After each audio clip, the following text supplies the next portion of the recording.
Welcome to the Underground. Turn me up, bitch! My Little Underground with Peter A.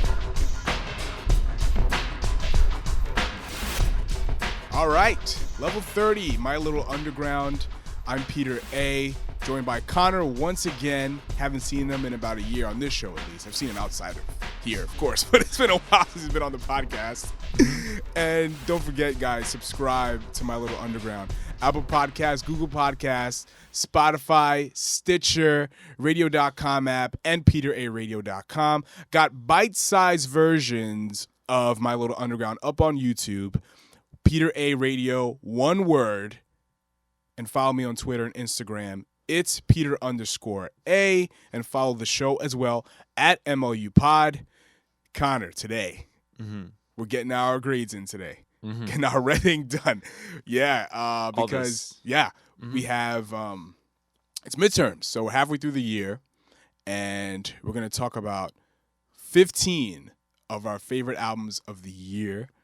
The reason why 15 is because usually I do a top 30. I know most people do a top 50, top 100, but I do a top 30. So I figure halfway through the year, 15 for later on in the year. So, yeah, I think this year has been a pretty good year for music, don't you think? I don't know. Yeah, there's been a lot of really cool stuff. I've been really excited because bands like Crumb, Men I Trust, have been putting out stuff. Ava Luna just put something out yesterday. Oh, I've been listening to that a lot. Yeah. That EP is great. I think if you buy it on Bandcamp, it goes to like some sort of a abortion fund, I think. Does it? Yeah. Something to do with abortion. Yeah, I feel like they kind of just release whenever they want. I mean, they put out an album last year. Yeah, I don't remember what it was called. But Moon 2. Moon 2? Yeah, that was great. That was a great album. That was on one of my top favorite albums of last year, for sure. And so I don't think I have them in any specific order. I think I just kind of have like a whole bunch of songs up there. And it's great because, and we have, like I said, we're halfway through the year and we have albums that have come out. Live albums, I think, count as well. Oh, yeah, and albums definitely. that are coming out really soon. Yes. I know Ty Segall is coming out with something, and that kind of sits at the top of my head as like Every what year. I'm looking forward to. Every single year. We have King Gizzard releasing something pretty soon, and I every day am just so inundated with there's new stuff all the time, and it's hard to keep up. I'll look back at a week and be like, when did this come out? It's only been a week? Oh my God, I had no idea because I was listening to this other thing. And it's so much, but it's very nice. It's a very nice feeling to just be inundated with so much new music. And I don't think anyone should worry about, because we're going to be talking about some artists that some people may not have heard of, but it's okay because Conor has his Snack Channel playlist on Spotify, and I have my Something New playlist on Spotify as well. And after we talk here, or after you listen, you can go to peteraradio.com and I'll have some of our selections from today, or maybe I'll put up the whole list. I'll see how I'm feeling. So let's dive right into this midterm report. Got my red pen ready, metaphorical red pen. I've got my highlighter ready. Yeah. So Conor, what's your first selection? So Japanese Breakfast is releasing a few singles through W Hotels. Is doing a collaboration with W Hotels. And all the proceeds are going to benefit the ACLU. So she released Essentially a few months ago, and it's kind of this. I mean, you remember what is it? Soft Sounds from Another Planet. She released that about 2 years ago. After Trump got elected, is that what you're talking about? No, this came out maybe 1 or 2 months ago. Oh, okay. I'm thinking about that thing Pitchfork did. They did like a whole, artists releasing brand new songs for to benefit different organizations like the ACLU. Definitely like just many others. I don't know if Japanese Breakfast was kind of involved in that, but this is just a collaboration she did with W Hotels, which feels like a strange collaboration with a hotel chain, but essentially is kind of this like dance track.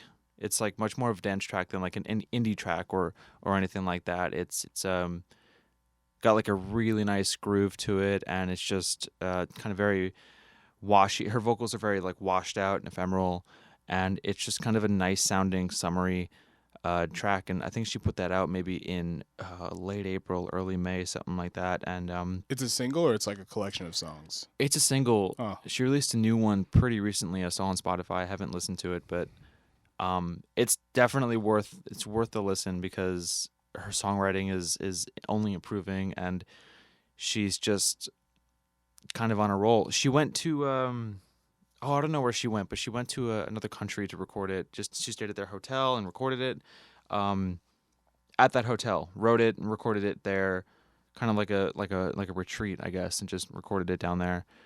But it's cool. I think it's definitely worth checking out for sure. You know what? I've never been the biggest Japanese breakfast fan, Mhm. but it's one of those artists where like I'm open to listening to stuff that she's put out. Mhm. I think I'll give it a try. I definitely will. I'm not closing off to her like, oh, no more. No, I can't stand Japanese breakfast. No, it's like I've just never been totally into the stuff that she's been putting out. But I'll give it a chance. I'm open. Yeah. I guess my first selection is an album that I've been looking forward to, and I think, as you know, that sometimes when, especially newer artists, when they put out their second album, sometimes it's like, it can go either way, good or bad, you know what I mean? And there's been some artists that I've been into, and their second album hasn't been all that great. But this band from England, Yak, they put their second album out this year in February, The Pursuit of Momentary Happiness. Fantastic title. And I think that this album is one of the most exciting rock albums of the year so far, because there's like a level of like catharsis in it. There's a lot of just really good anger just kind of let loose out here, but not in like a cheesy and macho way, just kind of just, wow, this is like I feel this pain that you're feeling. You know what I mean? Especially songs like White Male Carnivore. I don't know if you heard this album, but that song is just like unbelievable. Like, and I saw them live with my brother Smiley at Rough Trade on a Monday night. I think they just flew in. I forgot from what country. And I was tired because I just had a full day at work, and they were just great. And there were certain parts of their performance in different songs where they would have a microphone and like a megaphone attached to it, and then at certain phrases of the song, they would go to the microphone, the megaphone. You know what I mean? It was very interesting, and it's just they really just kind of like expanded their like garage rockness that they were doing on their first album, and just kind of just. And the album sounds different, but it's still kind of consistent, if that makes any sense. Yeah. And I think this album it's a good album to run to drive to, and just kind of punch a wall to, if that makes any sense. No, there's definitely a category for music that you can punch a wall to. Yeah. And just so much fits within that. And I think I listened to Yak's first album. I remember when it came out. It came out a few years ago, right? Maybe 1 or 2 or 3 years ago. 2016. 2016, yeah. So I remember hearing that, and I was like, oh, this is really cool. Where are they from? Oh, England. Oh, this is kind of interesting. I haven't really heard anything like this before. It was just really cool, and I loved their energy, and I would watch live videos of them. I'm like, oh, I want to go see that. I didn't know they were playing Rough Trade. And I didn't know they released a new album, so like I'm kind of stoked to go listen to that. Yeah. I think under the category of music that makes you want to go punch a wall or a hole in a wall is the new King Gizzard and the Lizard Wizard tracks. Well, album too, but tracks. Like, so they released an album called Fishing for Fishies. Yeah. And I don't know if you heard any of that, and it's just I haven't. okay. It's bluegrass. It's a bluegrass album? Basically like a bluegrass kind of country. It's a country album. Because, you got Stu sitting on the music video is him sitting on like a raft going down the river. Just kind of like singing, fishing for fish, whatever, something like that. And I was like, oh, okay, well, I'm not really super about this. Like, I don't know. I'm used to like King Gizzard, like this hyper. Bell Rock. Yeah. I'm just kind of used I like to this. that album. Yeah, I'm used to that. And so I listened to this and I'm like, this is different, but it's not for me, whatever. Yeah. So their newest stuff, though, which is just thrash, and I mean in the purest sense of the word, it's just straight up thrash. Planet B, a single that came out maybe a month ago, is just straight up like burn your house down. with you inside of it, kind of thrash. And I don't know. It's funny because King Gizzard are kind of that band that, yeah, you know they're kind of versatile and you know that they're just gonna do whatever they want, but and they deliver on that. They just kind of switch it up. And I don't know any other bands that go from electronic to bluegrass to thrash. I don't know what they're going to do next, if they will. Yeah. But, and they released that, like, we're going to release, what was it, 5 albums in a year in 2017? It was like... Yeah, it was ridiculous. Yeah, it's just, at that point, you're just like, okay, all right, what are you doing here? But, yeah, I think they're releasing something new. They just keep... And their music videos for these songs are, like, the first one for Planet B is the whole band, they're just kind of sitting there, in this field, and they all get shot. They just get shot. And the second one, Self-Immolation, is them burning themselves. And creatively, they're kind of burning themselves because if you put out like 6 or 7 albums within like a few months or something, you're gonna no one's gonna focus that much time to one particular artist at a small given time. Like everybody has like their favorite artists or whatever, and they might listen to, like, I've been on a Stereolab kick recently, or a Foo Fighters kick because I'm a fan of them, and you know what I mean, like like people that want to get invested in a new artist are not gonna like if you throw 6 albums within 6 months, like what are you supposed to like get invested in? You know what I mean? Like I don't know. I'm gonna be confused, and I'm gonna be like, okay, well, where do I start? I don't know what to do. There are so many bands and with discographies that I don't know where to start. For example, I can't think of their name. I can't think of the name right now. But they've been around for 30 years. Yeah. They just released 3 or 4 albums a year, and I'm just like, Fish. Where do you start? Fish. Yeah. Where do you start? Grateful Dead. Where do you start? Aside from like the actual how the music sounds, and maybe that's not like my thing, but like where would I start if I were to do that? Yeah, I can't think of the band right now. I'm sure I'll think of it in 10 minutes when it's irrelevant to the conversation. But like, it's totally just like a... Or David Bowie, where do you start? David Bowie, where do you start with him? He has like distinct like sections, I feel like. Yeah. Or like, kind of eras. Like he has Ziggy Stardust, A Thin White Duke. He had his Black Star, which was his last, and so many others. So I feel like that might be kind of easier to jump into. But like someone like King Gizzard... First, our name is ridiculous. Like that's a ridiculous name. And then second of all, like 6 albums in like a year. It's like I don't know where to start. So you just kind of forget it. I'm done. And and someone who has a creative output that like not rivals that or is like up to par with that is Ty. Yeah, but he kind of releases albums that are like I guess almost not quarterly, but like maybe every 6 months. He'll put something out, but like it's usually like smaller projects like the CIA or GOGS, but he's not touring off of this, but then he won't do anything for a while, and then he'll put out something like he'll give you some space, you know what I mean, and then he'll put out like a full length album, maybe like a year out, and he'll tour off that, and then he'll like chill for a while and do little things, and that's about it, Tyson Go's discography can be a little intimidating too, but I don't know, most of his stuff's great. It's really good. It is good. I don't know. It was Guided by Voices, by the way. Oh, there you go. Yeah. Where do you start with them? Where do you start with them? They have an album that's like, what? I don't know, 10 minutes long? Yeah. Maybe. It sounds like it was recorded on a cell phone, even though it was probably the 80s and was recorded, just in a field. Yeah. But stuff like that, it's a challenge, but it's like, I don't know. I also don't. It's kind of annoying sometimes. Like, I don't know what to do.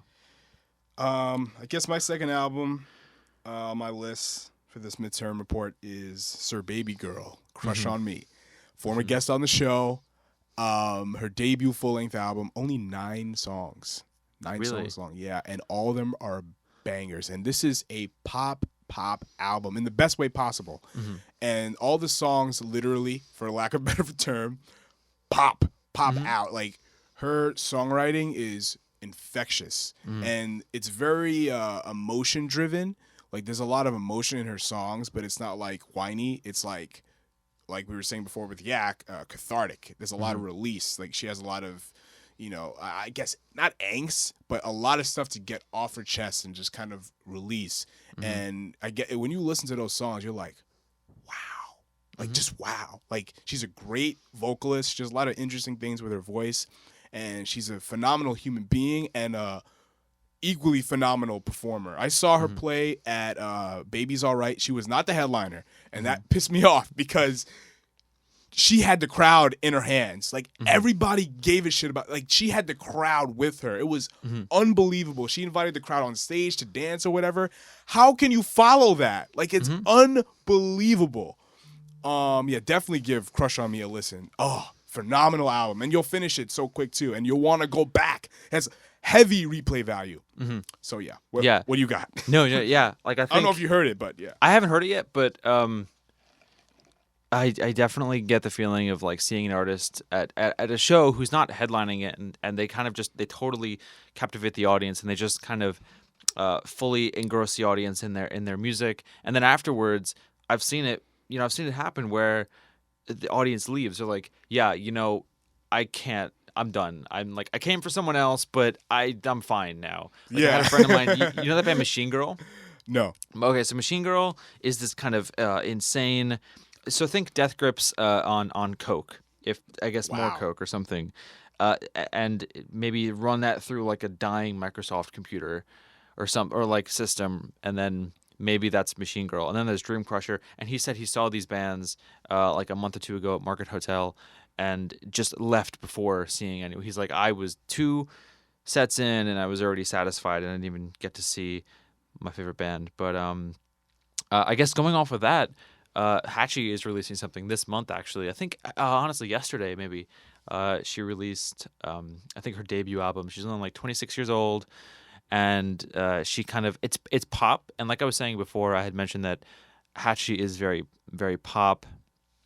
She's kind of just unabashedly catchy, but that's great. I mean, like, her stuff is just, it sticks in your mind, and it's just very sunny and just really, it's feel good, and she, I think, is Philadelphia based or something like that, and it's just, she does a really good job of, like, she's a great songwriter, and her songs up to now, Without a Blush, music videos are so fun. I don't really see many artists like that, at least current artists who just come up with something that's like totally just catchy, and it's just what it is without trying to be cool. Because I see so many artists like that who just come out with something, and it's like, it's definitely trying to, like, posture itself in a certain way. It's like, this is just fun, and I like that, and I kind of miss that in some ways. I just so Hatchie is kind of like a breath of fresh air. Yeah, exactly. I guess. Yeah, like Cerebral goes the same way. Lots of fun. Yeah. Like, if you go see her live or listen to her album, you just kind of want to dance in your room. And I think her video for Haunted House is just a dance party in her bedroom. Yeah, awesome stuff like that. Yeah. What's the name of the Hatchie album? I don't know the name of the Hatchie album. I've seen it on some midterm lists, on some blogs, but I don't know the name of the album. I've listened to it. I don't know. I should, but you told me to listen to it too, and I just didn't. I don't know why. I haven't heard the whole album either, and I'm probably gonna go listen to it today if it's out. I hope it's out. I know it's like mid-June. Yeah, so we're mid-June. Yeah. So because I've seen it on some lists.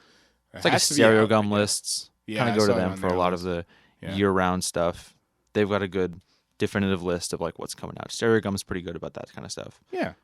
I guess next on my list, Solange. When I Get Home, this album is something else. It's very different from Seat at the Table in the fact that it's less about the message and more of like a feeling, because she said she wanted this album to like knock in your trunk, like she wanted to bang, and it really is. It's like a party album, but like it's a very interesting party album. I picture like just driving through Houston. It's like an ode to her hometown in a certain way, and it's a beautiful album. It's produced very, very well. Solange has a very good ear for like constructing a song. I think Panda Bear did some work on the album as well, which is a very interesting pairing. Really? Yeah. I had no idea. Yeah, like Solange is very interesting because she's very different from her sister and sonically, which I think is great. And I'm not comparing her, but just to see how different they're totally different, and I love that. And I think this album was more just about creating a feeling, I guess a vibe, as some people might say. It does create a feeling. Yeah, like, the songs are kind of like underwritten in a certain way. Like it's mostly about just creating a feeling.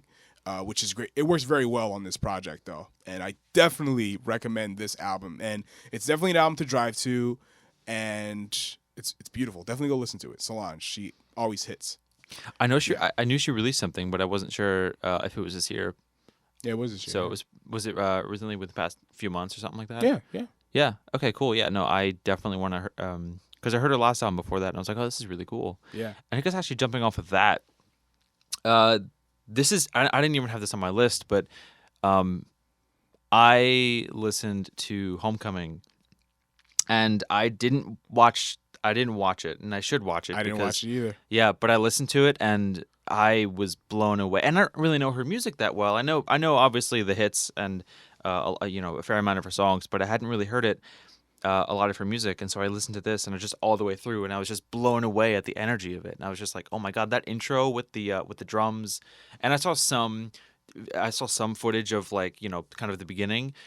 Oh my god, just so detailed, and just like she must have been practicing that for a year or 2 years, or like it was just so. And I don't know, I never really knew her stuff before that, really knew her stuff, but after listening to Homecoming, I was just kind of blown away by the energy that kind of came off of that album. Without being there, I felt like I was there, and I don't get that a lot with live albums. I feel like it's a very fine line. It could just sound terrible, or you can really feel like you're there. And I feel like with this, definitely falls into that category of for Homecoming. So I thought it was a really good album. Did you hear it? Did I hear it? It's actually on my list. Oh, really? Yeah. Oh, no. It's actually on my list, yeah.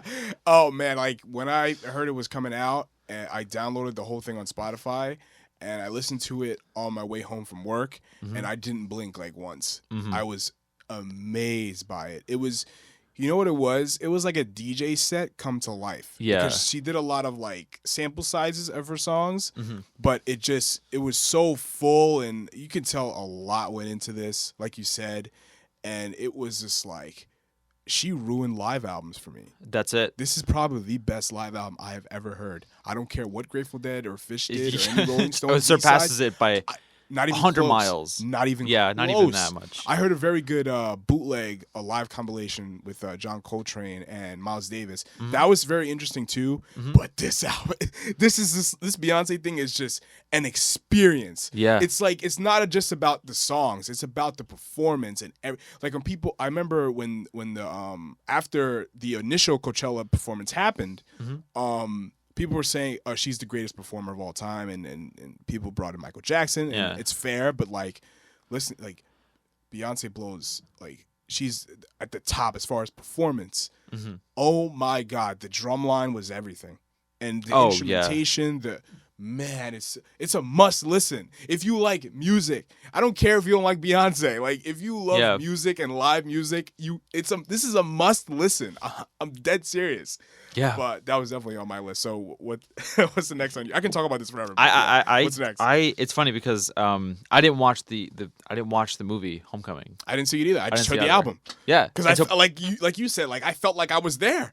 Yeah, I was just, and I would keep listening to that intro bit, like the first 2 or 3 songs. I was like, go back to that, just go back to that. Like, that's just so visceral. I just felt like, oh my God. And so, yeah, you're right. Like, people, saying after the performance, like, oh my gosh, she's the best performer of all time. And I know people like to say a lot of that hyperbole kind of stuff with any artist they like. Yeah. But like, this totally fit with that. This totally fit. Like, it was justified. It was absolutely justified. I wanted to talk about and this is new. The new Crumb album came out yesterday. Jinx came out yesterday, and I haven't heard the whole thing, but from the singles that I heard, it's incredible. I mean, you've listened to Crumb? Yeah, of course. Yeah. I saw them live last year at Elsewhere. Oh my God. Were they good? Yeah. Here's the thing about Crumb. Like, Crumb makes really good music. Like, as musicians, they're great. But their performance, it needs a little work. They don't have a lot of energy or presence on stage.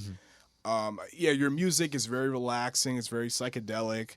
But when I saw them last year, Combo Chimbita played before them, and their stage presence was amazing. Like, they're one of the best live bands in New York. Really? Fantastic stuff.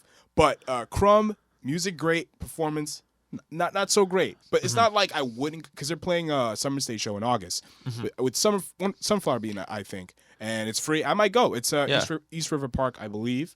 Okay.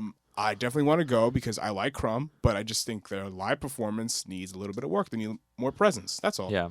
But Jinx was a good album. I did like it. And they're definitely kind of this. It's interesting because I don't think their like music necessarily lends itself to like a super high energy live show. That's not to excuse, maybe just. I mean, obviously, I don't know. I haven't seen them, so I don't know if they're just staying on stage, and that's that can be boring. But I don't know. I feel like listening to them. Just listening to their songs on your own, kind of in your own house or car or wherever you're on the train, bus, is its own experience, I'm sure, than seeing them live, because you can get everything, every sort of, all the intricate instrumentation. Like I was listening to them here on the way here on the train, and I hear different things every single time. I just hear different little things. I hear like a cymbal hit over here, I hear like a one little note here that I didn't really notice before. And that just kind of speaks to their intricacy and their like skill as musicians. And I do want to see them live, so I might actually go to that. I wanted to talk about another band from Australia. I don't know if you know Emil and the Sniffers. I know them. Yeah, Emil and the very Sniffers. raw garage kind of stuff. Oh, it's super raw. So I saw King Gizzard last year. I think it might be a year ago today that I saw King Gizzard at Brooklyn Steel. Great show, but Emil and the Sniffers opened up, and I had no idea who they were. My friend and I went to go see them, and he was like, "Who is this, Emil and the Sniffers?" I was like, "Yeah, I think that's what they said." The energy was raw. They released, I think it was this year, a single. It might have been an album, but the single is definitely out this year, and I think they put out a full length. Yeah, and one of the songs is "I'm Not a Loser." It's just fun. Raw, I don't know, punk done well, and I don't know what I mean by that, but I kind of know it when I feel it. I mean, like there's punk that's done, like new punk that's kind of done. It's you're like, okay, yeah, well, you're pulling from this trope or that trope, and this is just kind of like they're just having a lot of fun while doing it, and I guess you can kind of tell, like when you listen to Thick, you can tell like they're just having a lot of fun, and live they're also Thick, they're also incredible live. Same thing with Emil and the Sniffers, just kind of like. Their energy from the records kind of translate live, and they're coming back. They'll be at Market Hotel this summer, I think this month. Yeah, I might check them out. Yeah, because their songs are pretty lively, lots of fury in them, but I think they're really young too. And I like that. It's just where do you go from there? But as of right now, it's fun. It's fun. They're not reinventing the wheel, which is okay. Yeah. But as long as your songs stick out in some sort of way, I think that's what matters right now. But in the future, you're gonna have to reinvent your sound in some way. Yeah. We'll go see what thrash, happens. just like King Gizzard. Or bluegrass. Yeah. We talked about Beyonce already, and that was on my list. I guess the fifth one here, Ty Seagull's live album, Deforming Lobes. I think that's how you pronounce it. Fantastic. It's so good. Fantastic. Have you seen Ty live, right? I haven't seen Ty live. Dude, you gotta see Ty live. He's incredible. But the thing is about seeing Ty live, he sells out very quickly.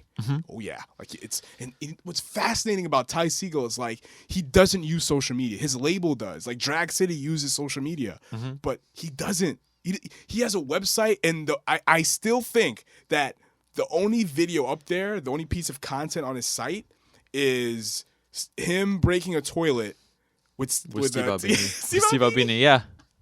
And that's it. And I saw that, and I was just like, "Oh, cool! Well, they're making an album together." And that album came out great. I mean, that just sounded like huge. He should work with Steve Albini forever. Like he should forever. The last two albums he did with the last self-titled and Freedom's Goblin, it sounds fantastic. Yeah, so great. It's good, and it was like kind of like this magnum opus in a way, where it was like. I don't know if we were talking about it, but I don't know if you said this, that like that album is kind of like a culmination of his entire career up to that point. It's kind of like this is everything. This is kind of like what he can do. It's like almost like a resume in a way, where it's like I can do this, and that album is great. Like I don't know, Shoot 'Em Up is great. I love Fanny Dog. Fanny Dog is it's because it's about his dog. Yeah. And the lyrics are just like she knows what to do. There's a lot of fanfare in it just about his dog. I know, I love that. It's just I'm just like imagining this, like this dog has a song written for it, And this dog is more badass than it will ever know. Yeah. Like, it will never know that. But Deforming Lobes, I wrote about that for my first Snack Channel post back in April. But it was so good. I mean, like, Warm Hands was great. I think that's a song on there. It was just so... And I hadn't seen him live yet, so I can't imagine what that is like live. And it was with the Freedom Band. And they're great. Yeah. I'd only want to see them with the Freedom Band. Me too. Because I don't want to... I don't know. I don't want to see him with White Fence. No, thank you. Yeah, no, because I know Ty Segall as like... Or Ty Segall, I don't know. But like I know him as this one thing. And I'm like... He could, I don't know if he does acoustic too often, but like... Or solo, whatever. He was a baby for a while. I don't know what that was. Remember, he was like a baby? Yeah, with Emotional Mugger. Mugger, like that. I don't know if that was Freedom Band. I don't remember. No, it wasn't the Freedom Band. Okay, yeah, and like that was. I don't weird. think so. I gotta look. I know the Freedom Band. He did an album with the Freedom Band with the 27 self-titled, and I think the Freedom Band was on Emotional Mugger, but I have to double check. Yeah, I don't really know. I just know that and all those musicians are great. I mean, like and Fuzz, like his band Fuzz. Yeah, that's the one project I haven't heard. I listened to. I like Gogs. Yeah. I never listened to Fuzz. I have to. Fuzz are like they're like the stoner rock. They're just kind of like stoner metal. Not really doomy, but yeah. I mean, like if Ty Segall went and said, "Okay, stoner album, let's go," and he kind of just made it. Yeah. That's what it is. It comes out well. But yeah, and I get sidetracked with so many things like Gogs. Of course, there's Gogs. There's this thing with White Fence. There's Fuzz. There's the Freedom CIA. Band, the CIA, and I wanted to go see them at Transpecos, but I didn't get the chance. I think it was Transpecos. CIA played in Transpecos? Yeah, it was like 2 months ago. What? Actually, it was like in March, 3 months ago. Yeah, and it was. His wife's in that band. Yeah, I know. She sings. She's a yeah. lead I'm singer. just like, I wanted to go. I'm like, do I go see Ty Segall here at Transpecos doing the CIA? I've never heard any of their music, so I don't know what it sounds like. But I'm like, do I go to see Ty Segall? Because I feel like he is the type of dude who just does. He doesn't care. Yep. He doesn't care. He was like, I'll make an album today. Put it out tomorrow. I'll record it on my phone. And because his first album sounds like he recorded it on a toaster. Like, it's oh gross. my God, it's disgusting. But I love it. Like, Oh Mary is a great song. And I'm just like, that sounds like he recorded it, through a megaphone. And the second album was Lemon. It sounds like not as bad, not as like rough, but like it's pretty rough. But Deforming Lobes, Steve Albini actually mixed it and recorded it. So okay, it sounds fantastic. And one of the standouts on it, there's two. Love Fuzz, like the original version on Twins, it's very calm, very relaxing, very short. But here it's very rough and it's stretched out and it's turned inside out and it sounds like a completely different song, but it keeps the integrity of the original song. Yeah, perfect. It was amazing. I don't know how he does it. I remember, and Love Fuzz is like a long song too. It's like 8 or 9 or 10 minutes, right? It's like no, the original I think it's like 4. Is it 4? It's a relatively short song, very simple. Yeah. Dun dun dun dun dun dun dun dun dun dun dun dun. And then this version is like a 7-minute epic. But it was awesome. I loved it. It's something. He's on my I was gonna say bucket list, but like he's on my list of people to see at some point. And he's super young too. I mean, like he's done so much. And I think his first album was when he was 18 or something like that. And he's kind of involved in all that. Like Theo C is kind of like he's in that crew of people. And like I can hear it. Like I totally hear it. Like Theo C's last album. To go back to like November or something, like it was just, I don't know if you heard it, Smote Reverser was this this really fun kind of metal garage kind of album. But actually, Deforming Lobes was on my list, so I wanted to talk about Ty Segall anyway. But I guess then kind of like going away from Ty a little bit. I don't know if you heard the new Wise Blood. No, I've been hearing a lot about it. I haven't listened to it. It's incredible. So when I first heard Wise Blood, I heard her on. She did a feature on drug dealers. Suddenly, which came out in 20. Well, I don't know. The album is I don't know what that's called, but she was on his song about 3 years ago. Suddenly, and it was good. And I listened to her album back then, and because she had just put something out. And I wasn't too stoked about it. I was just like, it's not for me. It's like it was really soft, really just kind of floating by. And I was just like, well, all right, not for me. But then when this album came out, Titanic Rising, I think came out about a month or two ago. it's just gorgeous. I mean, it kind of sounds like ABBA a little bit in kind of the 70s vibe thing. Uh, but her vocals, she's just an incredible singer. She's got this incredible range, and it's just I don't know. It's a gorgeous album. Like songs like Movies or Andromeda or A Lot's Gonna Change. They're just perfect songs. It's like I don't know. It's really hard to describe, but it is kind of just like a floating down the river on a really nice day kind of album. I mean, the topics are really hard and crushing, and it's like definitely not a happy album, but instrumentally, it's a very gorgeous album, and I just get the same feeling I get from that album listening to it than I get from listening to like Angel Olsen's My Woman, because that album is just so incredibly lush with instrumentation.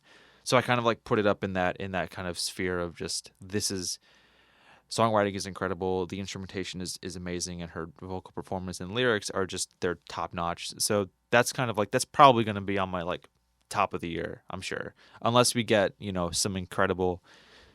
some more incredible music in the next 6 months, which I'm sure we're getting so much every single day, and it's just hard to keep up. So Wise Blood, Titanic Rising is definitely on my list for this year for sure. Yeah, I'm gonna give that a listen. Yeah, it's really good.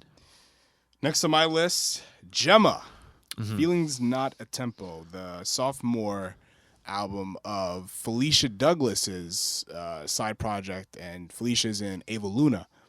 And this album is the soundtrack to a dance party that I would most likely go to. And I don't go to a lot of parties like that, but when I do, Gemma will be playing, because it is a gorgeous, soulful album. It doesn't sound like anything that's coming out in New York. She's not trying to fit in with any kind of Brooklyn indie trend or whatever.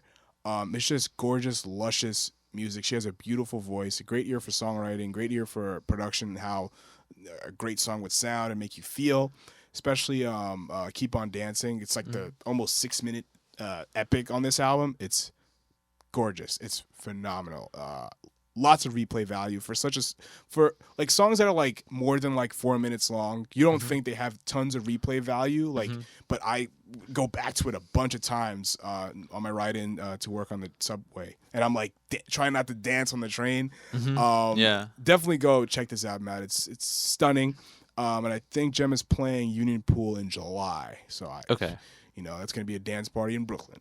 Yeah, I haven't seen Ava Luna, and I didn't know about Gemma. Although I think I knew that she was doing like a side project, but I wasn't really sure what it was or where to find it. So I'm gonna actually check that out. Gemma, it's out. It's on Spotify. It's already out. It's already out. Okay. Yep. I wanted to talk about Men I Trust.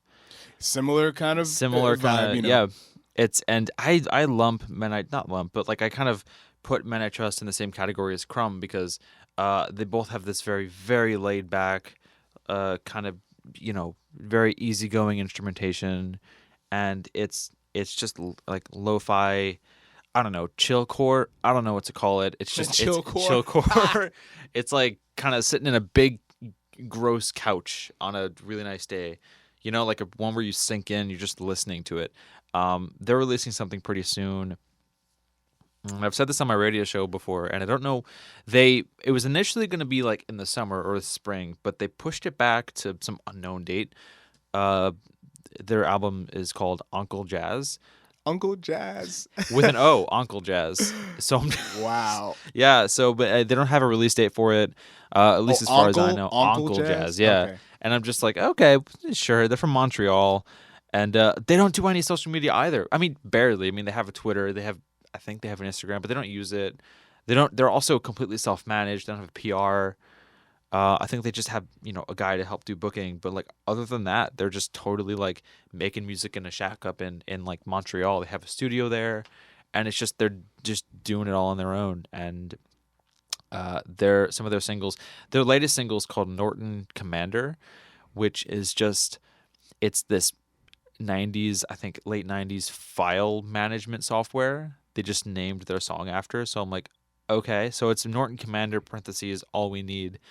And their music videos are really, very easygoing, very Wes Anderson-esque too. I mean, like they're just like, very nice, beautiful shots with the color is amazing, but everything's kind of centered in the middle, and it's a really good. It's very hard to describe without seeing it because I think the visuals also like help with their music too. Like it definitely kind of adds to that style that they're going for. But Men I Trust, whatever they have out now. So like Norton Commander, they've got a song called Numb that came out, which sounds like sitting in a 1970 whatever basement with like carpet walls.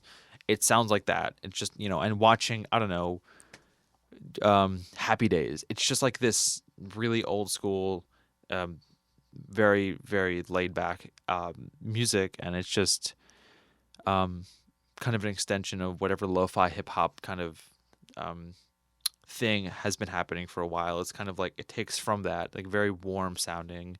And I've been totally about them for like 7 months now, and it's just like all I've been listening to. So that's definitely something to check out. And I think I've seen it on your snack channel. I always I get listen. Yeah, it's good. I guess next on my list, we're going to Philly now. Control Top. Mm-hmm. They put out their new album, Covert Contacts. This album is one of the most exciting punk albums I've heard so far. Again, it's another one of those albums where it's like there's a lot of release. Mm-hmm. I feel there's a lot of topics on like corporate America or just working a day job, and it was just that's the kind of vibes that I've gotten from it. And it's very interesting. I love how the guitar sounds very crunchy, and there's just a lot of like focus. If that makes any sense? Like this, it doesn't like it's not just a mess, like a noisy mess. It's just okay, we're trying to write a song, but I have a lot of anger and frustration I need to get out. And it's just, there's a lot of replay value in it, and it's very quick. It's definitely, it sticks out too. It doesn't just kind of blend in. Yeah. Actually, they played with Taco Cat recently at Music Hall. I missed their set because I was driving in on the BQE, and there was a massive construction going on, and then I got off the highway. I took another way, like took the LIE, but there was like it was like all the streets were like crammed, and you couldn't really get anywhere, and there was like no parking. It was a disaster. I totally missed their set. I got there barely for Taco Cat, and I got to see them again. I think they're playing this like in August in New York, but definitely go listen to. And they're from Philly. They're from Philly, yeah. Philly, okay. Yeah. A lot of really cool stuff coming out of Philly. Yeah, they're on this label, Get Better Records. Okay. And there's another artist on that label with the album that came out this year. Also very interesting. We'll talk about that later. Yeah, definitely go listen to Covert Contacts. Control Top. Yep, they're awesome. I wanted to bring up Public Practice. I think this came out. No, I think it must have been at the end of 2018. Yeah, that EP. Yeah, that was last year. Which is a really great album. It's EP. pretty good, yeah. It's pretty good. It kind of reminded me a lot of the Talking Heads in a way. Some of those songs just kind of sounded very similar. Yeah, I think they kind of wore their influences on their sleeves a little too much on that. It was still good. It was good. It's definitely different though. Like it was different from kind of the everything of Brooklyn. You know what I mean? Like they just kind of sounded different than this angular, post-punky, whatever kind of sound that kind of inundates a lot of Brooklyn shows lately for the past few years. So they at least sounded different. But I agree, like they kind of wore everything on their sleeves and just, it sounded, I guess similar to Bodega, Yeah, in a way. I couldn't get down with them. I just couldn't. Like, it's just this just sounds like Parquet Courts. I'm like, what's your? It was mixed by the Parquet Courts. Yeah, dude. I know. Like it so, sounds like them. Like I'm good. I'd rather just listen to that. Yeah, I was just like, okay, yeah, I get it. It's just like, yeah.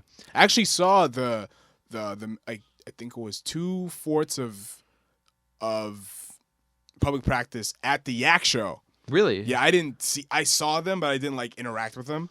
It was, who was it?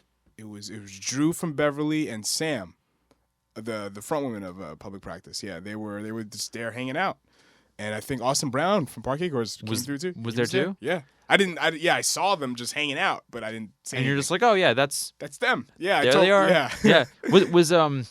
Yeah, you must have mentioned this, but like, the singer is from Wall. Yeah. Was she Sam there? York. She was there? She was there. Sam York? Yeah.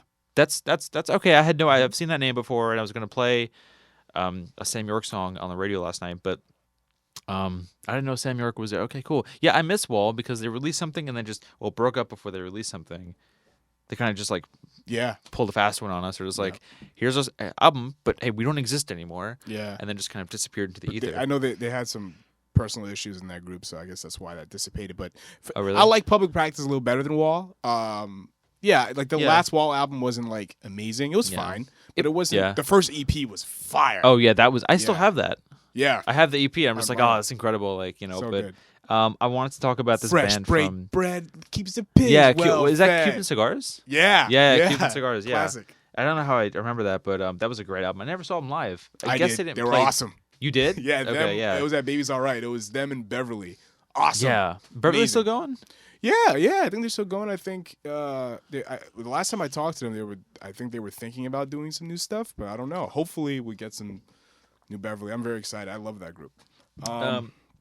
What's next on? I think it's yours. I think I talked about Covert. You talked about, I was just like, I talked about Control Top, and then I brought up a band that didn't release anything this year. So I was just like, a band out of I don't know. I think it's Norway.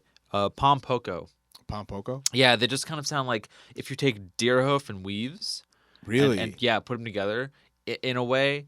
Deerhoof and Weaves, and there's a few other influences in there. Yeah, no, that's it. They just sound like this, incredibly high energy, very, very eclectic mix of sounds and just everything that goes into them. It's just, I don't know, it's so cool, and it's kind of something that's really hard to describe just by talking about it. You kind of have to hear it, and you're like, okay, I get it. Like, the Deerhoof reference makes sense, the Weaves make sense, but they're incredible musicians, and they're just, like, a lot of fun. And they just, got signed. They just released something new pretty recently. Their like debut, and they're hopefully blowing up because I think they deserve to have that attention. What's the name of the group? Pom Poko. Pom Poko. P-O-K-O. Cool. 2 words. 2 words. Did they put out an album, or they're about to put out an album? They put something out a few months ago. Okay. Yeah, it was called My Blood. I'm looking at that one. The album is Birthday. That came out like I think in January or February. So that's definitely something to check out. Okay. Next on my list, Denzel Curry just put out a new album, Zoo. Mm-hmm. It's pretty short, but it is all bangers. All bangers. Like, I've never been to Miami. I tweeted this. I've never been to Miami, but after listening to this Denzel Curry album, I think I have an idea of what Miami sounds like. Mm-hmm. So anybody from Miami that's listening, and you've listened to the new Denzel Curry album, tell me if that's accurate. Because Rick Ross is on it, and it's really great. It's just, there's a lot of energy to it. It's very entertaining, and has tons of replay value, and it's just all rise. It's all rise. There's no low moment at all. It's great. Like, it'll get your blood pressure going. It's a perfect album to drive to walk around to, even to run to play video games to. Definitely give Denzel Curry a listen. And I kind of slept on him for about a year, but this album is just awesome.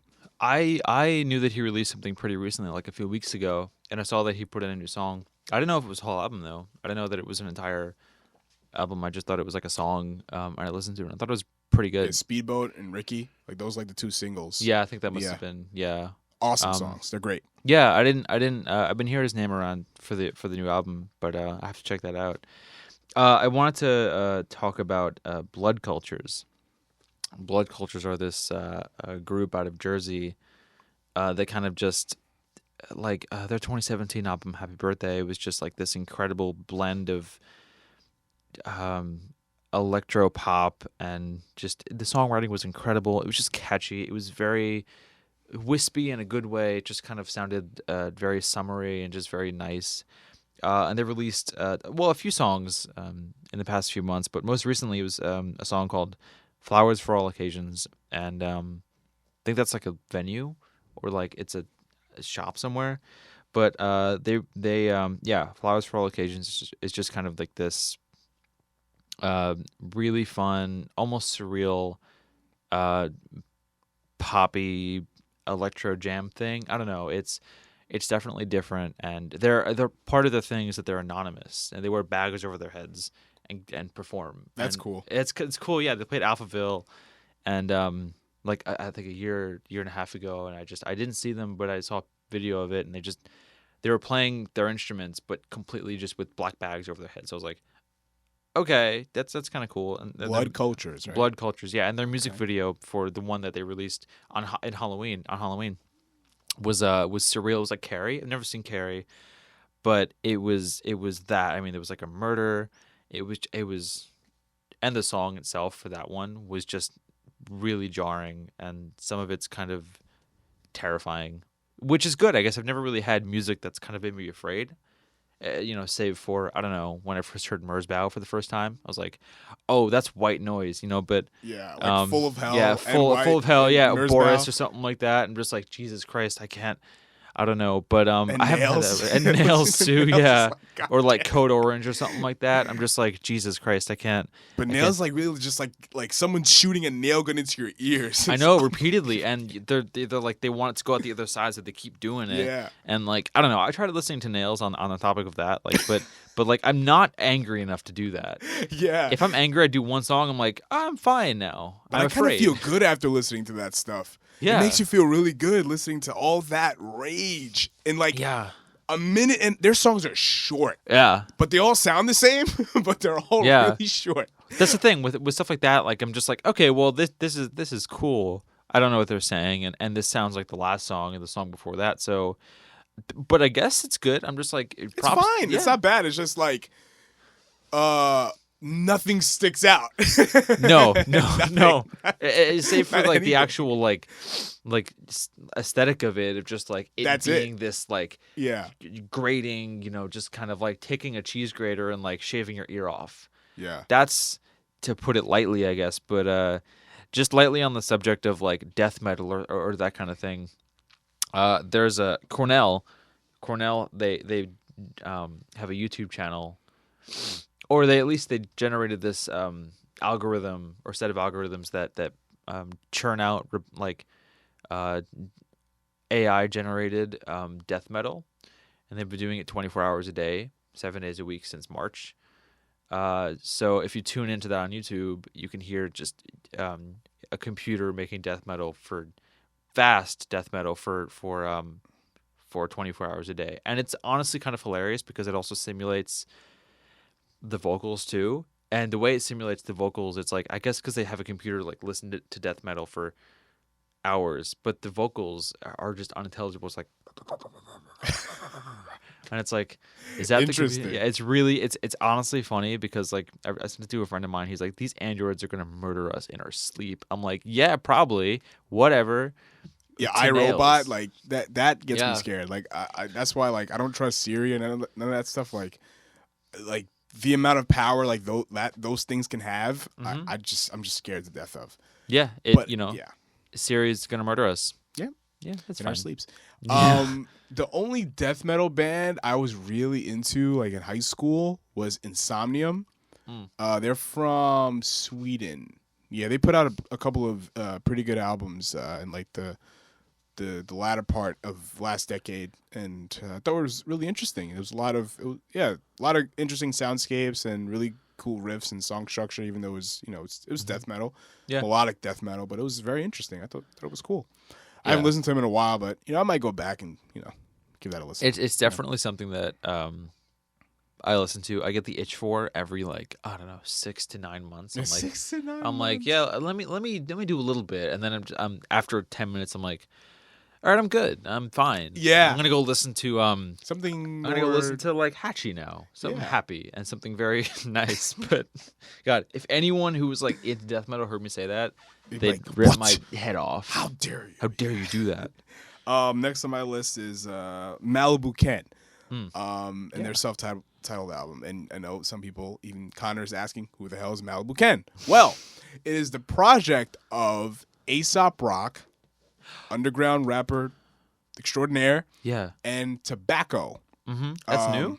Very new, yeah, like February. Wow. Okay. Yeah. They put out a self-titled album. It is, production-wise, one of the most interesting hip-hop albums to come out this year. Lots of really cool synth stuff. A$AP Rock's lyrics are just as abstract and as interesting as ever. And I think this album is only like 10 or 11 songs long, and it's fantastic. It's so good. I mean, A$AP Rock's lyrics have always been just very just out there, but like you're like, what is he saying? But I like what he's saying. You know, I forgot one line. He's like, I don't have a horse in your war games. I like wild orchids and neighbors with wide orbits. I have no idea what that's supposed to mean. Yeah. But it's interesting, you know what I mean? It's a lot of stuff like that on the album. It's interesting because when you said Malibu Ken, in my mind I was like, oh, I had heard that recently within the past few weeks. I'm like, I don't know where I heard that. But then you said Tobacco and A$AP Rock, and I'm like, okay, yeah, because I listened to the song. I think it's Acid King. Yeah. And do you know what that's about? It's about some murder that happened on Long Island. Yeah, in Northport. It's the Ricky Casso murder. It's the so he basically, Ricky Casso is this 17-year-old like acid dealer or something who listened to a lot of heavy metal. Like that's just what he was into. He's like a satanic in the satanic cult or something like that. And he, you know, I don't know, stabbed this kid 15 times and gouged his eyes out, and then like, you know, kind of touted himself as like this satanic god for a few days before he killed himself in prison. But it's like this, you know, songs like you know, Teenage Dirtbag by Wheatus were inspired by it, you know, other albums. So like throughout the years, it happened in the 80s, songs have been inspired by it. So in looking up songs that were inspired by it, I found the Acid King by the Malibu Ken. And the music video is so cool because I don't know if you watched it. No, I haven't seen it. But it's just this guy, this animated guy singing or rapping or whatever, and like his face is deteriorating as the song goes on. So, you know, like pimples come up and like his skin falls off, and like he becomes like this maggot infested, just disgusting thing by the end of it, and he's just kind of still rapping, and like it's such a cool music video. And Tobacco is an incredible producer or like musician or artist.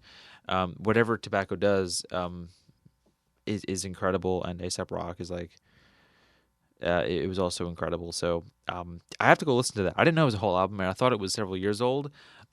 But I'm definitely gonna go listen to that entire album now.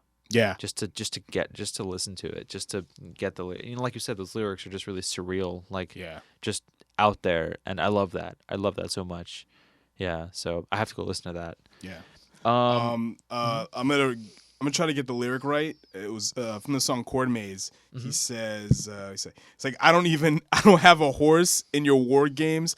I don't even really like horses. I like wild orchids and neighbors with wide orbits. I have no idea what the hell that's supposed to mean, but it sounds fucking cool. Also, right, what's next? Also the fact that he said, I don't even really like horses. Like the way, just even that line, I don't even really like horses. I don't have a horse in your war games. It's like I'm not included in whatever it is you're doing. I don't care about what you're doing.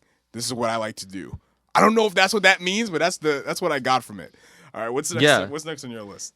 I wanted to talk about Ghost Funk Orchestra. Okay. So Ghost Funk Orchestra is the is the project of Seth and a collaborator, Seth Applebaum, who's he was in the Mad Doctors. The Mad Doctors broke up last week.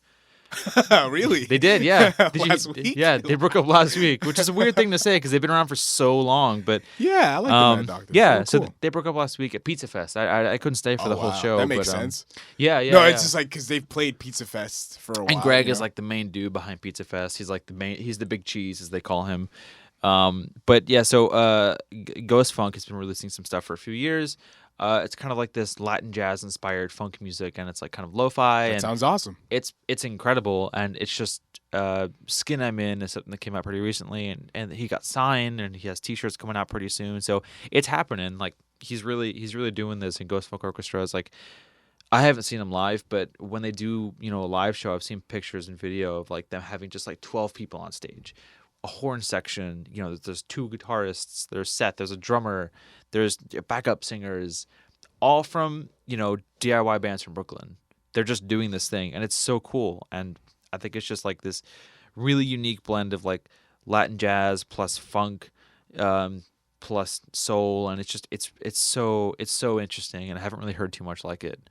And if there is more like it, I want to live in that world forever because it's so nice. Ghost Funk Orchestra. And Ghost Funk Orchestra, yeah. Great name. It's a great name, too.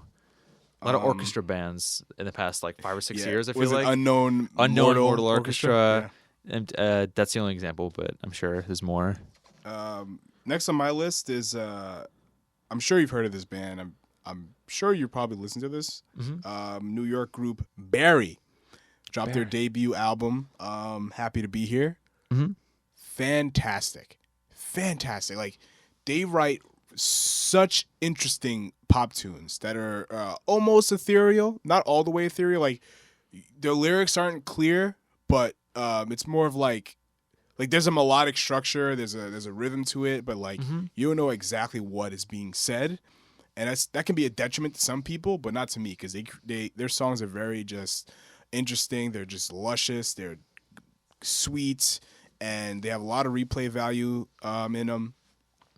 Again, the album's very short. It's like 10, 11, 12 songs. That's really short, yeah. Yeah, and you can dance to some of them, and you can just kind of relax on a hammock, take a nice walk. It's an album for spring and summer. You know what I mean? It's very, just has a lot of life in it. And it's not just boring and not just flat. It's just each song tries to stand out and keep your interest.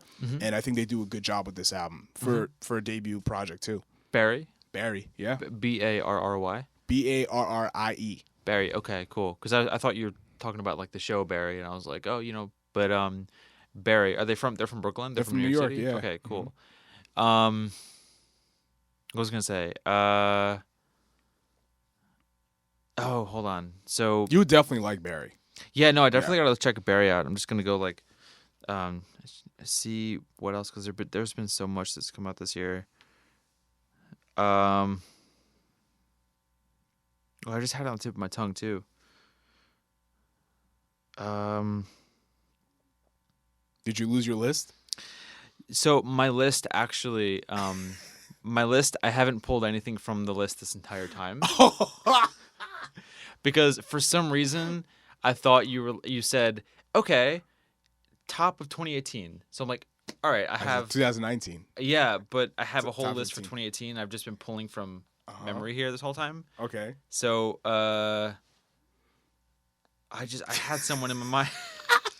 What group? I don't remember.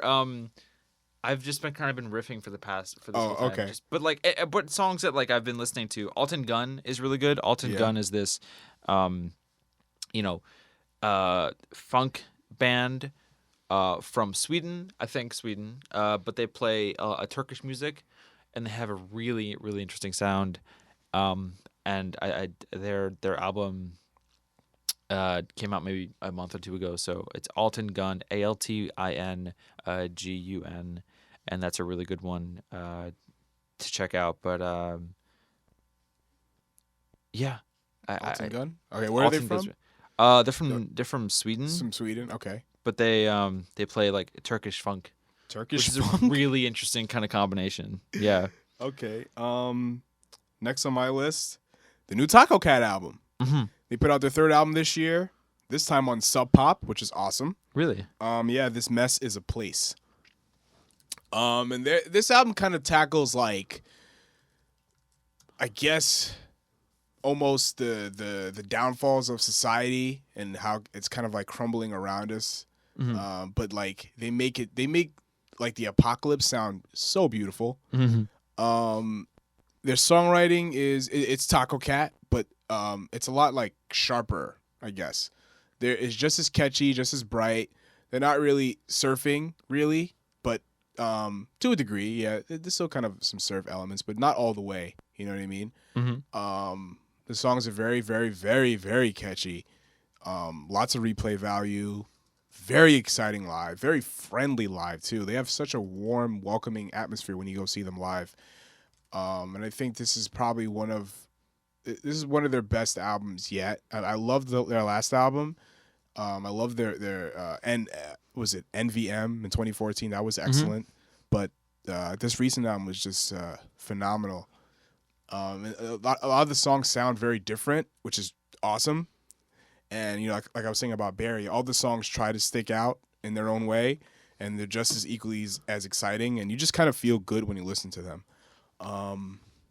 Yeah, and they kind of keep it simple. They don't really try to they're not very experimental in any kind of way, but it's a very sort of different approach to their last album.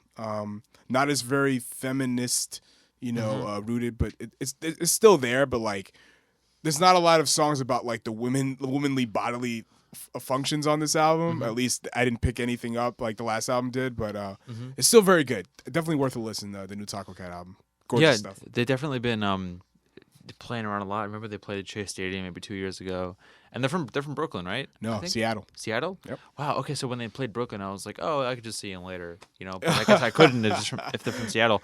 They played Mercury Lounge like 2016 with Daddy Issues. Okay. Yeah, it was the last time I saw them. I think that was the last time they were in New York. No, they were in New York after that, but I missed them. Oh, okay. Yeah, no, they definitely come around a fair amount though, right? Like I think they definitely do. Yeah, they tour. Because they tour. They tour all the time. Yeah. So there are a whole bunch of artists that I remembered from this year. So one who just released something pretty recently, I'm sure you know, and we don't have to talk about this too much because I don't know if they're releasing something new. It's Mets. They just released a new single pretty recently too, and I listened to it and I was like, okay, well this kind of sounds like their other stuff a little bit. I was like, okay, I get it. I was like, yeah, but so Mets is coming out with something new, and I think it's a singles. It's like a B-sides collection. Oh, it's not like a new. It's not a new album. That it counts. It counts. Yeah, it's like a whole new material for us at least. Yeah. But she's not new, but the new Courtney Barnett single that came out maybe 1 or 2 months ago, 2-3 months ago. Everybody Here Hates You. Beautiful song. I love that song so much. That grew on me too. I wasn't a huge fan of it at first. I was like, okay, yeah, kind of sounds like something off of what is it? A Sea of Split Peas. Is that the name of the album? The first album. Yeah. Okay, cool. I was like taking a shot in the dark, and I was like, if I got that wrong, that would have been. I love that. It's so good. Yeah, it's a really great album, or song actually, and the music video is great. It's just like, have you seen it? It's like they're in like some guy's brain, and they're playing. Really? Yeah, it's really really cool. So, I don't know. I hope, and I wanted to tell you because I revisited last year's album. Mm-hmm. I don't know what it's called. Remember? It was the one with City Looks Pretty. Yep.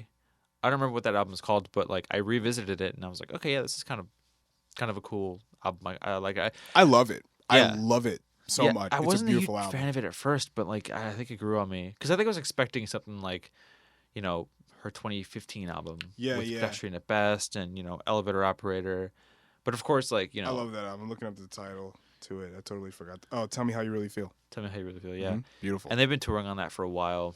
I think she was just in Brooklyn or is coming back to Prospect Park. Yeah. To do Celebrate Brooklyn. Yeah. That's not with the Breeders. That was last year with the Breeders, I think. I think they played a show with the Breeders, but I don't think it was in New York. Because I went to the Celebrate Brooklyn last year with Courtney. Mm-hmm. It was Courtney, Vagabond, Julian Baker. Yeah, but I missed. Speedy? No, Speedy wasn't there. Okay. That was like 3 years ago, I think. Yeah. Yeah. I remember that. Yeah. But it was raining, so they started early. Mm-hmm. So I missed the first 2 sets. I wanted to see Vagabond, but so I got there, Courtney started, and it started raining. Mm-hmm. So she played her whole set and everything. But kept playing through it. Yeah, and I brought a poncho, so I was good. Yeah. I was fine. Yeah. My pants weren't fine, but everything else. Yeah, no, everything was good. fine. And was it a good set? It was a great set. Courtney's fantastic live. She is my really God. good live. Yeah, she's really good live. And it's a must see. She knows how to like control an audience and like how to have a stage. She has a great stage presence. She's friendly. It's like you're just hanging out. Yeah, it's like I saw her at Rough Trade about 2 years ago. And it also rained. 4 years. I was ago. about to go, Jesus. but it was started raining tremendously. Yeah, it was a gov ball thing. Yeah, it was a gov ball thing. Because gov ball got rained out. Got rained out. That was the same night that Kanye played his show at Webster Hall. He tweeted out like, "Hey, come to Webster Hall right now," and like 4,000 people showed up. Wow. Yeah, so that wasn't a very smart move on Kanye's part, but like, that was the same night as that. And so, but like, I couldn't get in at first. So Alex and I actually went, and Alex, who runs Sweet Static, we both went to the show. I think I called him and I said, "Hey, it was like 5 o'clock, and I was still on Long Island. I was like, listen, apparently Courtney Barnett's playing a show, Rough Trade. Do you want to like try to go?" So we left immediately, and we got there, and the line was around the block, and so we waited. We're like, all right, maybe. Like, I don't know how big Rough Trade is capacity wise. Like, it is small though, so I really can't imagine we'll get in. So we waited, and we were right in front of like a hot sauce place, and we realized like, okay, we're not getting in because they let in like 100 people. So we went to this hot sauce place and came back like 2 hours later, and she was still playing. Everyone was gone though. People were in Rough Trade just hanging out, and like there were like 150 people in the actual Rough Trade like room listening to her. And the doors were open, so I was just watching her from the doors, but they wouldn't let us in. And then a few of us were there. She's like, "No, let him in. There's like 10 people. Just let him in." And they let us in because of her, because she said just let him in. And she played like Pink Floyd. She played Led Zeppelin, and then she played like Pedestrian at Best. And I was like, wow, this is incredible. This was such an incredible. So yeah, she's like an incredible performer, and I really I want to see her live again. And I know she's playing Prospect Park pretty soon. I don't know who. National. Oh, with the National. I don't know if it happened already or if it's gonna happen. Yeah. I think it's gonna happen in July, but I don't know. I have to Sounds like check that. Expensive too, just because the National. I feel like they would. Yeah. And I don't really want. I have nothing against the National, but I don't want to see the National. I don't care. I'm just like, like I'm sure maybe I might like some of the songs that I don't know, but I'm just like, I want to see Courtney. That's it. I just want to see her, and I always feel bad about going to see an artist or a show, and I see one artist, I'm like, I'm going home now, and I just leave. Yeah. I guess I shouldn't feel bad, but I do sometimes. I feel worse when it's like a DIY show, and I'm just like, but if it's DIY bad, show, I gotta get out of there. It's really? like Yes. you gotta get out of there. It's Yeah. like no. Unless like the bands are good, but like I gotta go home, man. You ever have that thing at a show? You're like, there's a band playing. You're like, all right, well, they can't play more than like 4 more songs. Like they have to be done. Like they've been playing for 20 minutes. Yeah, you gotta get out of here. You're just like, and I'm just like this. All right, we've got a few more left, and you're like, all right. Nope, I'm gone. I'm gone. No, but if it's like an artist who's like, they're like the person you're going to see is on next. Oh, and you're like, oh, it's rough. I gotta sit through this That's now. rough. They're like, we got one more song left, but it's like a long song. So they're like, oh, we're gonna extend it. It's like, don't wrap it up, B. Wrap it up. Wrap it I'm up. fine. I heard you. Like it's DIY show politics. They're really funny, to be honest. I guess next on my list is another former guest on the show, Grace Ives. Dropped her latest album, Second, and it's a dance party on wax. Really? Yep. It is beautiful. She has a great voice. She has a great ear of just putting melodies together, and really strange, but very danceable songs, but also very weird, strange songs too. And live she's great live. It's a party, and she wants people. She said on this podcast she wants people to dance, and that's what I did when I went to see her. And you will dance when you listen to her album, and it's only like 25 minutes long, so she's not asking a lot of you. Dancing for 25 minutes really isn't that. I can't do it at all, but I would gladly do it at a show if it's warranted. So Grace Ives, I've heard that name so much recently. Yeah. I've definitely, that's been a name that I've been like floating around there. So I definitely want to. And based here. Yeah. She's from New York, native New Yorker. Cool.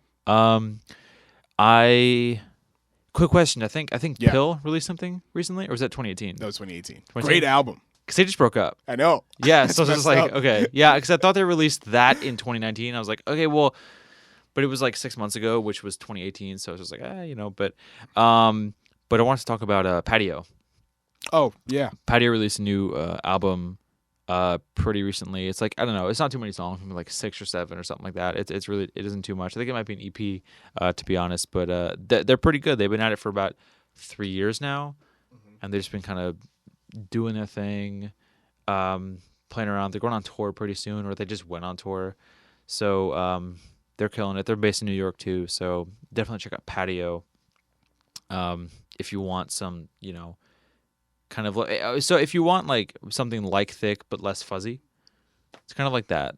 I think that's the best way to describe it. Like, it's just less fuzzy and more, it's angular. It's kind of like angular, kind of post-punky, kind of just, I want to get away from saying indie or like describing something as indie, but like it is, it's just kind of like fun, angular, post-punky kind of stuff. And it's a good album. So I'm excited for them to do more and to play out more, Next on my list, Schoolboy Q, Crash Talk.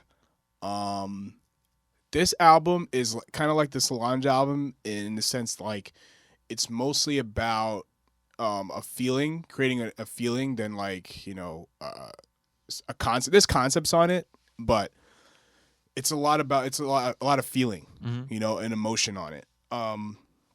Yeah, like there's a lot of gang talk because it's coming from like Schoolboy Q's experience with gang life and just the ins and outs of what it means to be a gangbanger, and it's very interesting. But there's certain songs that are very just a lot of the songs are like simple, but they're very they bang hard. It's trunk knocking music.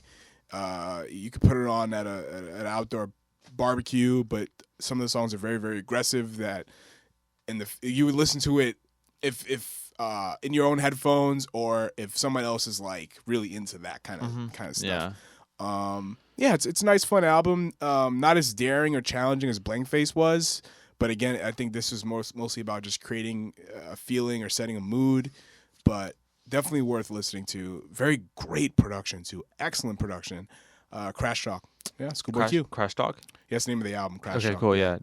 Yeah, that came out, how recent is that? It was a couple months ago. Yeah. Okay. I wanted to talk about Big Thief. Oh, yeah. Are they on your list? No, I didn't want to. Not even close. Yeah, Big Thief released an album maybe a month or two ago. And around the same, like I think a month or two ago, called UFOF, and their other stuff has been kind of not as acoustic driven as this one, and so I'm not a huge acoustic fan, but I can definitely appreciate the songwriting abilities and the production. It's very, very relaxed. It's very mellow. I can definitely appreciate that on this album. So that's definitely something that you could check out if you just kind of want like a laid back Sunday afternoon kind of album. And the vocal performance, Adrienne Linker, might not be. I've never said her name out loud, so I'm just like, I've always read it, but she's great. She's great. So I think definitely Big Thief is, if you want kind of a laid back album to just relax to, that's definitely it. I never got into Big Thief. I tried to listen to the last album. It was nice, but it just wasn't really for me. Yeah, that's kind of it for me too. Yeah, I heard some of the cuts on the new album. This is not for me. Yeah, it's not for me. It's like it's a good, just like a okay, yeah, in the background for me. I'm just like, yeah, okay, yeah. Like I just can't get down with that. I need something that's just present right in front of me that I can really visceral get down. Yeah, yeah. I want to like be a part Fontaine's of it. DC or something like that. I couldn't get into them either. Yeah, I couldn't get into that. I just their singles were kind of cool. I was like, okay, yeah. But then I heard it. I was like, okay, yeah, it's singles over and over again. It's fun. I couldn't pick them out of a lineup. No, could not pick them out of a lineup. We couldn't. Thing is, like they're from they're from DC, but like they're from England, I think. So I think a lot of those like post-punky kind of bands, that like come from England. People are like, oh my god, like look at this. It's like, well, but we have like 10 of those here. Yeah. In this one town. Yeah. Like there's a lot of them. So it's cool. It's not bad, but it's like kind of just it's in the middle there. It's just kind of like it's there. And it's like, okay, if it's on, it's like it's on. You're not gonna change it. You're not gonna change it. If it's on the radio, that's fine. But that's it. I'm not gonna go out of my way like, oh man, Fontaine's DC. I gotta listen to them. Nope. No, because I'm just like, yeah, I've heard that before. I'm just like, nope. Cool, awesome. Yeah.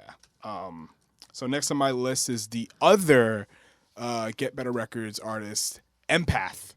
I think they're also from Philly, if I'm not mistaken. And they put out a new album, Active Listening, Night on Earth. Fantastic album title.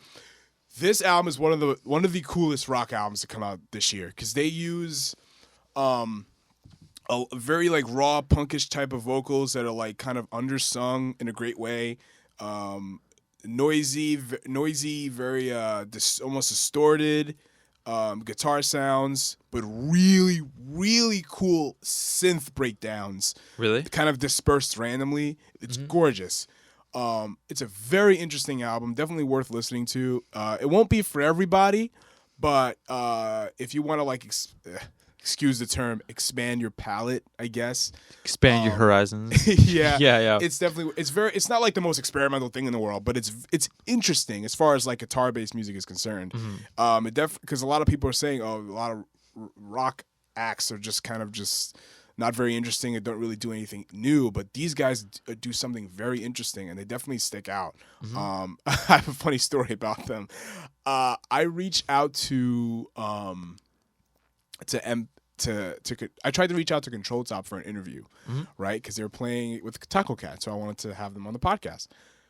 But I accidentally sent the email for Control Top to Empath by mistake. Because they're on the same label, so I just kind of I don't know.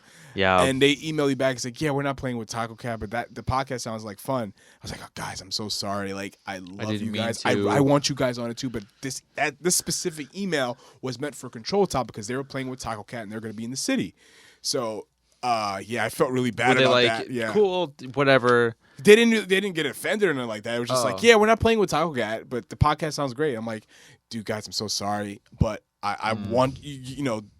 Empath, you guys are welcome to come on anytime. I love your stuff, but that particular email that I sent was meant for them. So that's kind of what happened. It's always like I have anxiety about sending an email to someone. Like when I'm reaching out for an interview, I'm just like, okay, let me double check this address. Let me double check every word 77 times just to make sure I didn't spell something dumb wrong, like hello, or my name. I've done that before. That's dumb. Conor with like what I do, like CONOR. I'm like, that's like CONNOR, like, or CONER. It's like, no, you moron. It's your own name. Get it right. I actually have you as a CONNOR.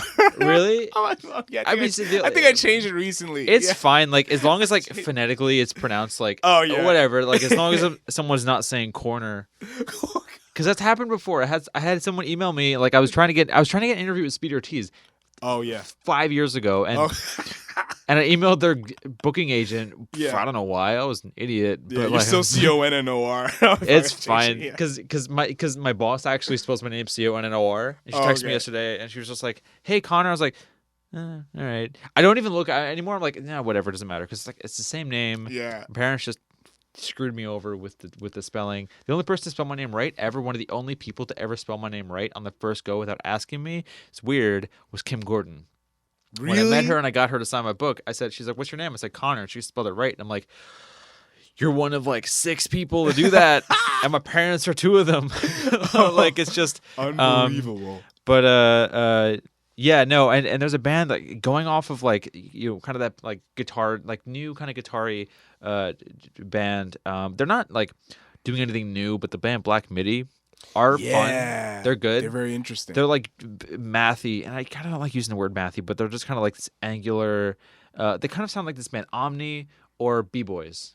They kind of sound like B-Boys, but on coke, and that's the second time I've used that expression today. Like Dillinger Escape Plan, kind of, but like certain parts of their stuff, like when it gets very random and chaotic out of nowhere. It's like, did you know you were making this, or did you just make it? Did you put it in an algorithm and make it? But funny story about Dillinger Escape Plan. I actually saw, not them, but like one of the dudes who was like in the band. I was at my friend's show, like just my friend's show at this place. I don't know, at Stony Brook or like by Stony Brook, and it was just a local show, and it was a great show. He played a great show, and then afterwards we were hanging out, and like the dude from Dillinger Escape Plan, like his second band was playing, and it was just like it was funny because it was just a bar, but he was going so hard, standing on the table, just singing to the mic, and I'm like, who is this? And I looked him up. I'm like, oh, that's the dude from Dillinger Escape Plan. I didn't know because you know his show ended, and it wasn't like a metal show, but like when his show ended, metal dudes started coming in. I'm like, why? We're next to a Stop and Shop, and it's like a Thursday night. What's going on? In Stony Brook? Stony Brook. I'm just like, okay, but it was just kind of funny. But yeah, Black Midi are just kind of they're cool, but and they're like this new buzzy band or something. But they're interesting. They're at least interesting. I wanted to talk about the new Anderson .Paak record. Came out. I think it's Oxnard. Yeah, I think it's Oxnard. Yeah, and it was so good. I had listened to his stuff before that. I think I heard he did Bubblin', right? I think he did. Bubblin'. Yeah. Bubblin'. So Bubblin', and that's the first song of his that I ever heard. So I was like, okay, this is good. And then I heard Oxnard. I think it's Oxnard.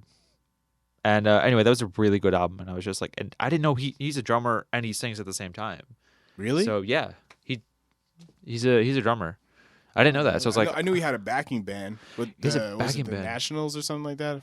I mean, that's so. Chance the Rapper's. Is it? No, I forgot. Maybe I forgot. Yeah, yeah. I don't know. But yeah, Anderson .Paak is cool. I listened to his most recent album. I thought it was cool, but I feel like a lot of the songs began to sound the same. Yeah. And not a lot of them really stuck out. There's a lot of nice ideas and lots of stuff happening that it's like, oh, that's cool, but I can't pull anything away from this. It's just like, okay, same. It's great, that's stuff. nice, but it's like nice little feeling or whatever. But nothing, I couldn't pull anything from it. Nothing really stuck out, but it was fine. It was like there was I guess the biggest song that came off of that album was Tints, and Tints had a feature from Kendrick on there, and it was good. I mean, it was like a fun song. Like it was just kind of it was a fun song, and I was just like, okay.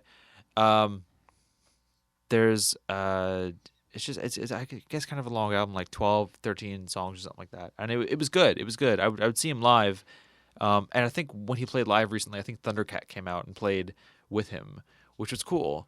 That must have been Governor Ball. Yeah, that album definitely stands out. I think that came out in February or late January or something like that. Yeah, I think. Yeah, a few months ago. Pretty recently. Yeah. So that's definitely something that stands out to me as something that came out this year that is probably going to resonate me throughout the rest of the year. Yeah. Yeah. Last on my list, Combo Chimbita. Their new album, Ajo Male. I think that's how you pronounce it. They're based in New York by way of Colombia. Just imagine a Latin-flavored psychedelic stuff. Just imagine I've never heard that combination of... It's gorgeous. Yeah. It's gorgeous. Beautiful stuff. Such great energy live. Amazing. And then I remember I was at one of their shows recently, and like a girl turned around, and there was a certain part of the song that they go into, and they had a certain swagger about it, and the girl turned around and said to me, "I love when they do that." I'm like, "Yeah, I know." It was a dance party. Everyone was dancing, moving around. Nobody was just standing there. You know how some shows in New York, people just stand there. Generally, indie shows, people just... Well, because the band, sometimes the band doesn't offer nothing. No, but Combo Chimbita have this presence, this fury, just, love it. Yeah. Must see live. Yeah, no, and I've definitely heard that name so much. I've listened to them several, like on YouTube, and I'm just like, oh, this is so cool, and I want to see it. But yeah, and like they're on my list of bands to see, which is incredibly long.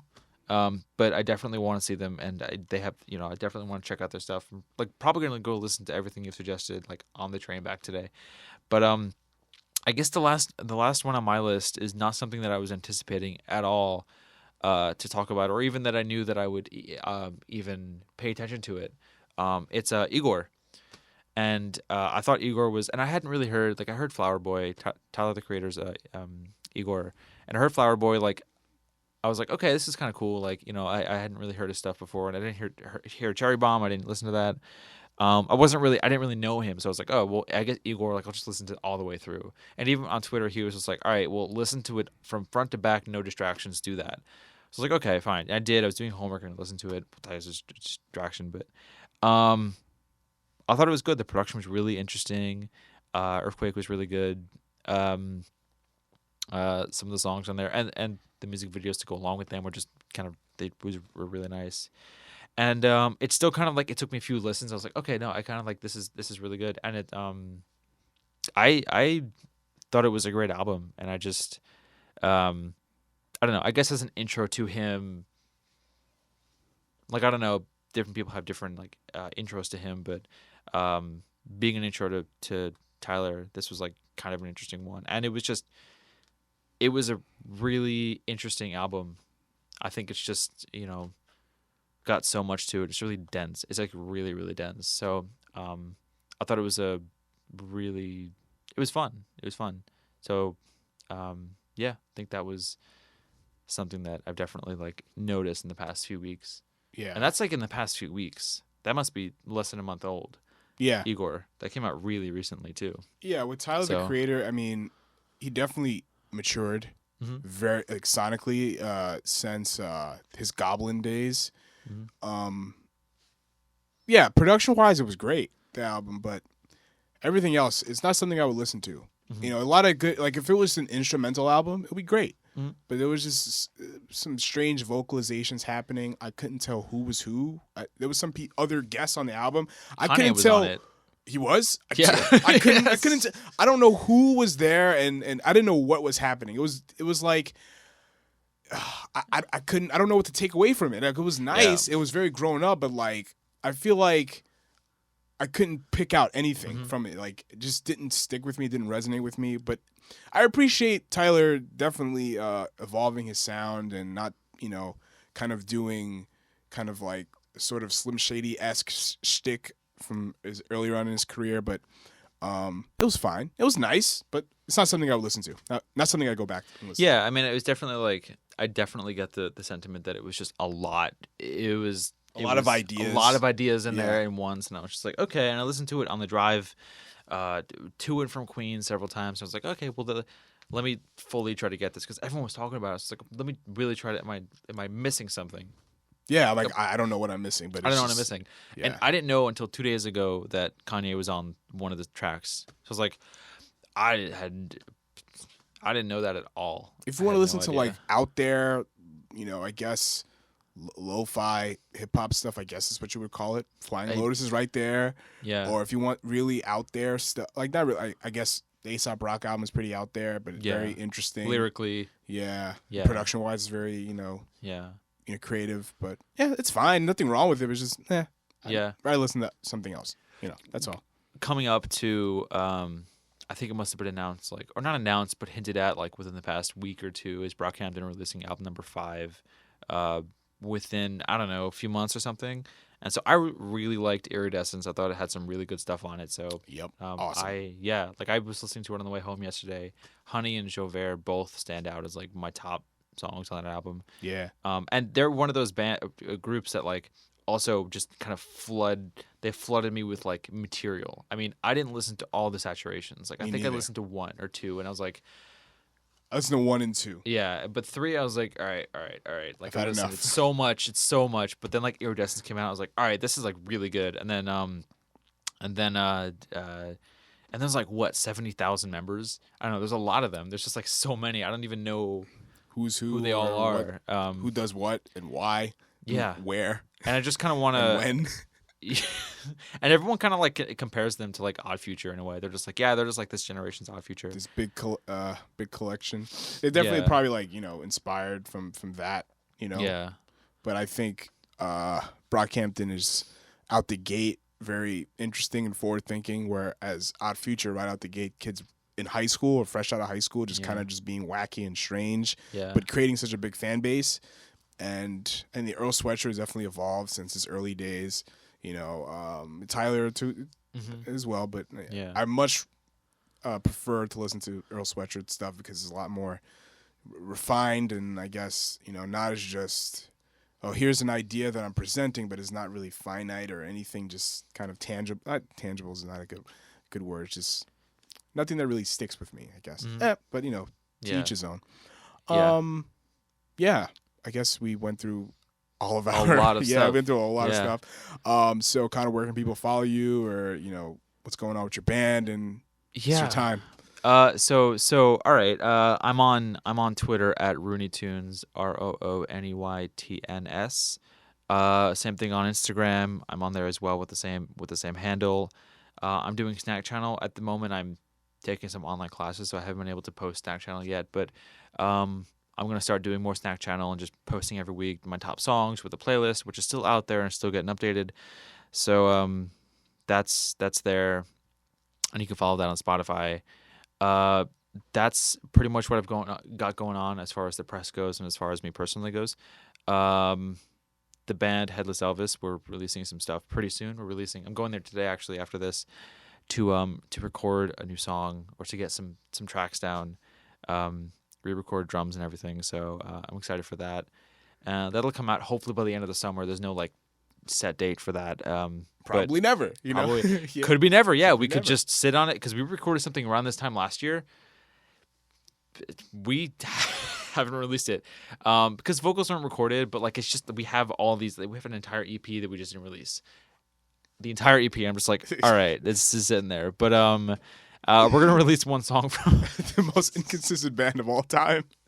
We're releasing one when we retire. We're gonna be we're 65. We're gonna be we got something. Here we go. You guys ready for some Headless? Yeah. We're in suspenders, playing and no one knows what Elvis is at that point. Yeah, because that's in 40 years. So we'll be they'll be Elvis. who? Why? Yeah. Died almost 100 years from that point. Yeah, it's just exactly. like they'll be like, oh, who? But yeah. So we will be releasing something soon. I don't know how much weight that has to saying that, but like very little. Yeah, very little but you know, because we do have things that we're sitting on. Watch us release a 10, like not a double LP, but like 10 at once. Like we've been working this entire time. Yeah. We've got remixes ready to go. Remixes. Yeah, we just like do of Old Town songs Road. that haven't came out yet. Yeah, we'll do the Old Town Road. Yeah. We'll release one song and remix it forever. Yeah. Just forever. So speaking of which, I should have put that on my list, but Old Town Great Road song. has been, I love it. And he's doing so in addition to what was it, Billy Ray Cyrus, he's putting Guy Fieri on it.